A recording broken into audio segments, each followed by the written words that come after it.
অনেকেই আমাকে বিভিন্ন সময়ে প্রায় প্রতিদিনই জিজ্ঞেস করে থাকে, সুমন ভাই, আপনি ভিডিও তৈরিতে কি ক্যামেরা ব্যবহার করেন, কি কি ধরনের ক্যামেরা আপনার আছে। শুরুতেই যে ক্যামেরা হাতে আমাকে দেখছেন, এই ক্যামেরাটি সম্পর্কে সব শেষে বলবো। আমার প্রথম ক্যামেরাই ছিল এটি। সবচেয়ে বেশি ব্যবহার করা হয় আমার এই ক্যামেরাটি। এটারও আগে, এটা হচ্ছে গোপ্রো হিরো 9 ব্ল্যাক। আমি সনি ZV-1ও কিনেছি, কিন্তু এটা হয়তো আমি 2-4টা ভিডিওতেও ব্যবহার করিনি। আর সবশেষে এই ক্যামেরার মধ্যে আমি আপনাদেরকে দেখাচ্ছি এই যে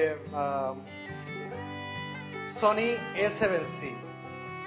এটার জন্য কৃতজ্ঞতা জানাচ্ছি ফটো ফোকাস নামে বসুন্ধরা সিটিতে যে ক্যামেরা শপ রয়েছে, মনির নাম, আমার খুব পছন্দের একজন। এই ক্যামেরার বডির দাম ছিল সেই সময় 1,45,000 টাকা, এখন মনে হয় বেশি।